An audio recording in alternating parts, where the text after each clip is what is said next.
அப்படி சிரிப்பதற்கே யோசிக்கக்கூடிய மகர ராசிக்காரர்கள் ஒருவரை நேசிப்பதற்கு தாங்குற மரத்துல தானங்க அதிகமா சுமையை ஏத்துவாங்க. எந்த மரம் அதிகமாக சுமையை தாங்குமோ அந்த மரத்துல தானே சுமையை ஏத்துவாங்க. ஆக மகரம் என்பது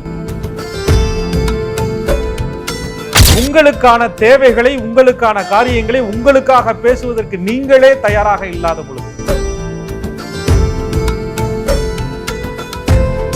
அந்த வேலைக்கு போகும் இடத்திலே திறமைகள் இருந்தும் மகர ராசிக்காரர்களை மேல வர முடியாமல் மேல அதிகாரிகளோ அல்லது உங்களுக்கு மேல இருக்கக்கூடிய சக ஊழியர்களோ இந்த காசை வச்சுதான் வாழ போறோம், இந்த காசு தான் நம்ம கொண்டு போய் கொடுக்க போற காசு, இதுதான் நமக்கு எதிர்காலம், இந்த தொழிலை நம்ம எப்படியாவது கத்துக்கணும்,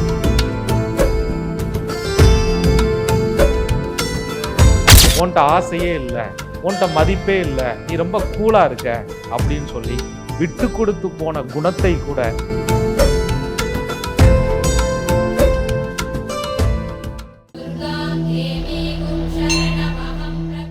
அன்பான நேயர்களுக்கு வணக்கம். இந்த எபிசோட்ல மகர ராசிக்காரர்கள் இவங்களுடைய வாழ்க்கையில நச்சு உறவுல எப்படி சிக்கிறாங்க, இதனால இவங்களுக்கு என்னென்ன பாதிப்புகள் ஏற்படுது, இதுல இருந்து வெளியில வருவதற்கான வழிமுறைகள் என்ன அப்படின்னு ஜோதிட ரீதியா தெரிஞ்சுக்க போறோம். புலிப்பாணி சித்தர் வழி ஜோதிடர் திரு கோகுலக்கண்ணன் அவர்கள் கிட்ட இது சார்ந்து நம்ம பேசலாம். வாங்க. வணக்கம் சார். வணக்கம். குரு வாழ்க்கை, குருவே துணை. மகர ராசிக்காரர்கள் இவங்களுடைய வாழ்க்கையில நச்சு உறவு வருது அப்படின்னா எந்த சூழல்ல ஏற்படுது, என்ன பாதிப்புகளை இவங்க எதிர்கொள்றாங்க? அதாவது மகர ராசியை பொறுத்தவரையும் ராசியாதிபதி சனி பகவான். அவர் ஒரு சரராசி ஸ்திரராசின்னு சொல்லக்கூடிய 2 ராசிகளுக்கு ஆதிக்கமாக வர்றார். மகர ராசிக்காரர்கள் பொறுப்பின் மலைன்னு சொல்லலாம். அமைதியான வளர்ச்சியை விரும்பக்கூடியவங்க, ஃபியூச்சர் பிளானை பற்றி ரொம்ப யோசிக்கக்கூடியவங்க, நிதர்சனமான வாழ்க்கை எதுங்கிறத தேர்ந்தெடுத்து அதுக்கப்புறம் உயரத்துக்கு போகிறதுக்கு எது நிதர்சனமோ அதை மட்டும் யோசித்து அந்த பாதையில் போயிட்டே இருக்கக்கூடிய ஒரு ஆட்கள். அவர்களுடைய வெற்றி தாமதமாக இருக்கும், ஆனால் தரமானதாக வரும் அப்படின்னு பொதுவாக சொல்லுவாங்க. அப்போ மகர ராசிக்காரர்கள் பேசுவதற்கு முன்பாக, ஏன் சிரிப்பதற்கு முன்னாடியே நிறைய யோசிப்பாங்க. அப்படி சிரிப்பதற்கே யோசிக்கக்கூடிய மகர ராசிக்காரர்கள் ஒருவரை நேசிப்பதற்கு முன்னால், ஒருவரை அன்பு காட்டுவதற்கு முன்னால் 1000 முறை யோசிப்பாங்க.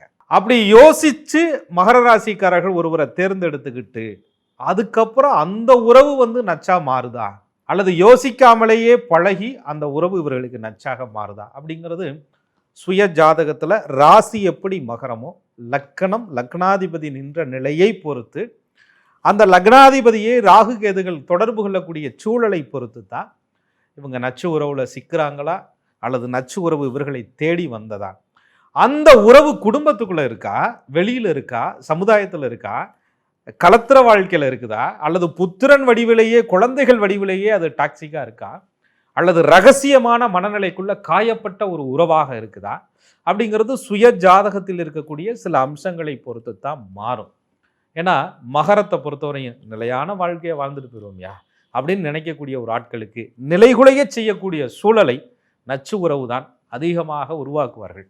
ஆரம்பத்தில் உறவாக பழகுவாங்க, அன்பாக பேசுவாங்க, நீடித்த நட்புன்னு நினைப்பாங்க, எதிர்கால ஃபியூச்சர் பிளானெல்லாம் போடுவாங்க.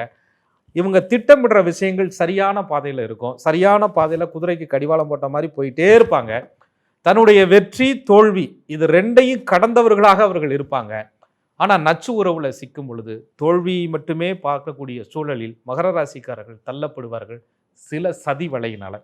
அதனால தான் நாங்கள் சொல்லுவோம், ஜோதிடப்படி நச்சு உறவு என்பது எல்லா காலங்களிலும் இருக்குமா, சில தசாபுத்தி காலங்களில் இருக்குமா அப்படிங்கிறத சொல்லுவோம். அதில் குறிப்பாக மகரத்தில் உத்திராடம், திருவோணம், அவிட்டம் 3 நட்சத்திரங்கள் இருக்குது. இந்த 3 நட்சத்திரக்காரர்களுக்குமே மத்தியம வயதிலே ராகு திசை வரும். மத்தியம வயசுனா ரொம்ப காலம் கடந்து இல்லை, டீனேஜ் பருவத்திலேயே ராகு திசை வரும். அதுலேயும் இந்த கல்லூரி படிக்கக்கூடிய இளம் பருவத்தினர், சின்ன வயசுல இருக்கக்கூடிய வேலைகளுக்கு போகக்கூடிய, படிப்பை கெடுத்துட்டு வேலையில போகக்கூடியவங்க ஏற்கனவே குடும்ப சூழல், ஆனா அங்க போய் அந்த குடும்ப சூழலுக்காக சில வேலையில ஒரு நச்சு உறவு கிட்ட சிக்கிக்கிட்டு குடும்பத்திலையும் சொல்ல முடியாம சமுதாயத்திலையும் சொல்ல முடியாம எத்தனையோ மகர ராசிக்காரர்கள் சிக்கி தவிக்கிறத நம்ம பார்க்கிறோம்.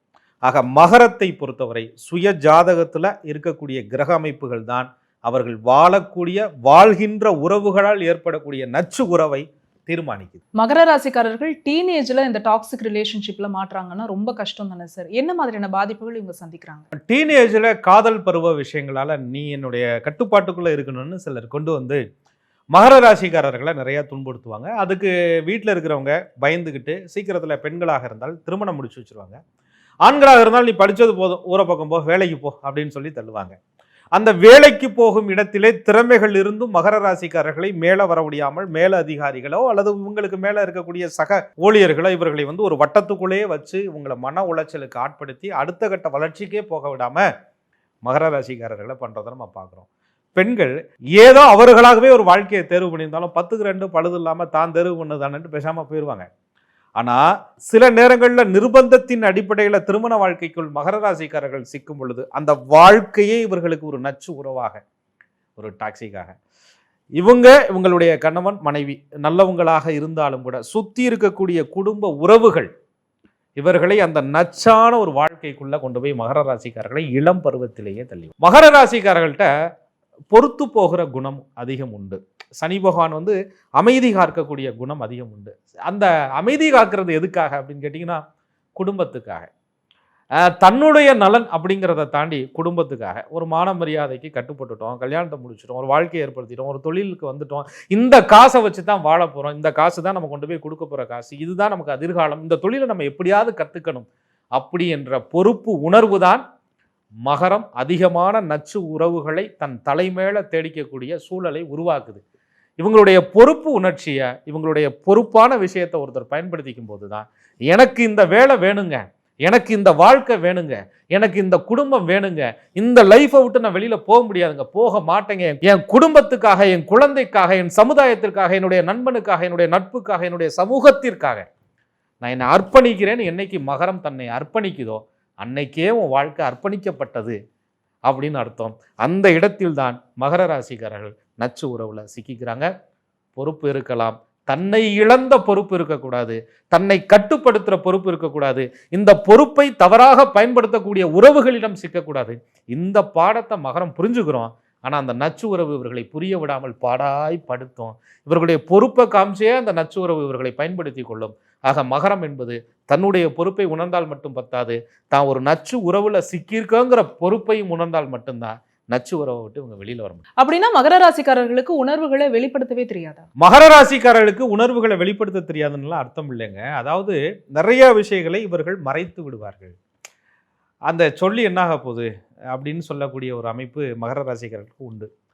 கல்லை அடித்தா சத்தம் வரும், மகர ராசியை அடித்தா எதுவுமே வராது அப்படிங்கிற மாதிரி ஒரு அமைதி காப்பாங்க. அதுக்குன்னு ரோஷம் கோபம்லாம் இல்லாத ஆட்கள்லாம் கிடையாது. குடும்ப அமைதி கெட்டு போயிடும், இதை தாங்கிக்கிடுவோம், நம்மளால இது கெட்டதாக இருக்க வேண்டாம் அப்படிங்கிற ஒரு பொறுப்பு உணர்வு.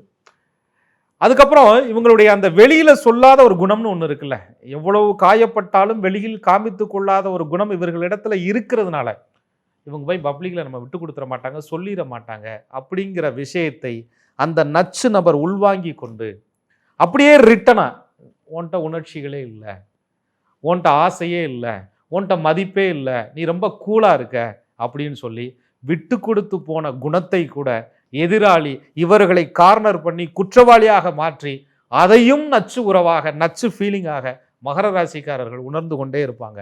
அதை மகர ராசிக்காரர்கள் புரிந்து கொண்டால் மட்டும்தான் வெளியில சொல்லணும், பேசணும், இது 4 பேருக்கு தெரியப்படுத்தணும், பொது இடத்துக்கு வெளியில வரணும் அப்படிங்கிறத மகரம் என்று புரிந்து கொள்ளுதோம். அப்பதான் நச்சு உறவு இவர்களை கார்னர் பண்றதை விடுவாங்க.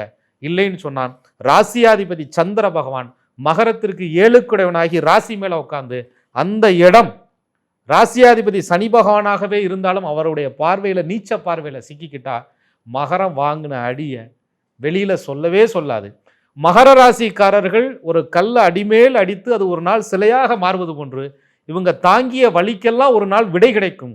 ஆனால் அதுவரை மகர ராசிக்காரர்கள் பெரும்பாடு பட வேண்டியது வரும். ஆகையினால மகரம் என்பது பேச ஆரம்பிச்சா மட்டும்தான், மகரம் என்பது சொல்ல ஆரம்பிச்சா மட்டும்தான், மகரம் என்பது எதிர்க்க ஆரம்பித்தால் மட்டும்தான் நச்சு உறவு இவர்களை விட்டு ஓடும். இல்லைன்னா மகரம் அதில் சிக்கி கொண்டு அது சிகரமாக கூட மாறாது, எதுவாகவும் மாறாது, அப்படியே தன்னுடைய வாழ்க்கையை அழித்து கொண்டே இருக்கும். மகர ராசிக்காரர்கள் இவங்க அமைதியா இருக்கிறதா இவங்களுக்கு டேஞ்சர் அப்படின்னு சொல்லியிருக்கீங்க. இந்த அமைதியெல்லாம் உடைச்சிட்டு வெளியில வரணும், இவங்க பிரச்சனைகளை வெளியில சொல்லணும், நச்சு உறவுல இருந்து வெளியில வர்றதுக்கு இறை வழிபாடு துணை நிற்குமா?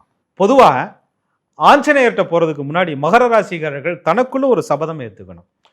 மகரத்திற்கு பொறுப்பு அதிகம், குடும்ப சுமை அதிகம். இமேஜை காப்பாத்துறேன், எனக்கான இமேஜ் மட்டும் இல்லை, குடும்பத்துக்கான இமேஜை காப்பாத்துறேன் அப்படின்னு சொல்லிட்டு தன்னைத்தானே அடகு வைத்துக் கொள்வது. உங்களுக்காக நீங்க பேசாம, உங்களுக்கான முடிவுகளை தேடாம, தனக்காக பேசுறதுல தாமதப்படுத்துறதுனால தான் மகர ராசிக்காரர்கள் நச்சு உறவிலே அதிகம் சிக்கிக் கொள்கிறார்கள். பொதுவாக சொல்லுவாங்கங்க, தாங்குற மரத்துல தான் அதிகமான பாரத்தை ஏற்றுவாங்களாம். மகரம் என்பது தாங்குவதற்கு நான் தயாரா நிற்கிறேன்னு சொல்லுது, அதிக சுமைகளை ஏற்றுறாங்க. நீங்க ஒன்றும் சுமைதாங்கி இல்லையே, அடுத்தவர்களுடைய பாரத்திற்கெல்லாம் அடுத்தவருடைய பிரச்சனைக்கெல்லாம் நீங்கள் சுமைதாங்கியாக இருக்கும் பொழுது அந்த உறவு என்பது அதிக சுமைகளை உங்கள் மேல் திணிக்கும் பொழுது அது உறவு அல்ல, சுமை என்பதை மகர ராசிக்காரர்கள் புரிந்து கொண்டால் மட்டுமே அந்த நச்சு உறவிலிருந்து மகர ராசிக்காரர்கள் வெளியில வர முடியும். மகர ராசி நேயர்களை ஒன்றை மட்டும் மறந்துடவே கூடாது, உங்க மனசு என்பது உங்களுக்கானது. உங்கள் மனசு என்பது உங்கள் பாரத்தை சுமப்பதற்கானது. அதுல கண்டவங்க பாரத்தை எல்லாம் ஏற்றி வச்சுக்கிட்டு அவங்க சுமையெல்லாம் இறக்கி வைக்க சொல்லிட்டு அதுக்கப்புறம் நச்சு உறவு என்ன பாடாப்படுத்துது நீங்க சொல்வதை விட அடுத்தவர்களுடைய சுமையை, அடுத்தவர்களுடைய பாரத்தை உங்கள் மேல் யார் திணிக்கிறார்களோ அது உறவு அல்ல, சுமை என்பதை மகர ராசிக்காரர்கள் புரிந்து கொண்டால் மட்டுமே மகர ராசிக்காரர்கள் நச்சு உறவில் இருந்து வெளியில வர முடியும். மகர ராசிக்காரர்களுக்கு இவங்க வாழ்க்கையில ஒரு நச்சு உறவு எதனால ஏற்படுது, என்னென்ன பாதிப்புகள் இவங்க சந்திக்கிறாங்க, வெளியில வருவதற்கான உளவியல் ரீதியாகவும் ஒரு விஷயம் சொல்லியிருக்கீங்க, இறை வழிபாடும் சொல்லியிருக்கீங்க சார். மிக்க நன்றி. தொடர்ச்சியா அடுத்த ராசியான கும்பராசிக்காரர்களுக்கான டாக்ஸிக் ரிலேஷன்ஷிப் பத்தி நம்ம பேசலாம். மிக்க நன்றி. மிக்க நன்றி. குரு வாழ்க, குருவே துணை. என்ன நேர்களே, மகர ராசியில பிறந்த நீங்க உங்களுடைய வாழ்க்கையில நச்சு உறவு எப்படி ஏற்படுது, இதுல இருந்து வெளியில வருவதற்கான வழிமுறைகள் என்ன அப்படிங்கறத இந்த எபிசோட்ல நீங்க கேட்டு தெரிஞ்சுட்டு இருந்திருப்பீங்க. இதே மாதிரியான வீடியோஸ் நம்ம சேனல்ல தொடர்ச்சி அப்லோட் பண்ணிட்டே இருக்கோம். இது எல்லாமே உங்களுடைய யூடியூப் நோட்டிபிகேஷன்ஸ்ல ஆட்டோமேட்டிக்கா வரணும் அப்படின்னா நீங்க செய்ய வேண்டியது ஆஸ்ட்ராலஜர் கோகுலக்கண்ணன் யூடியூப் சேனலை உடனடியா சப்ஸ்கிரைப் பண்ணிக்கோங்க. பக்கத்துல இருக்கக்கூடிய பெல் ஐக்கானை மறக்காம கிளிக் பண்ணிடுங்க. இந்த வீடியோவை நீங்க பார்த்ததற்கு மிக்க நன்றி.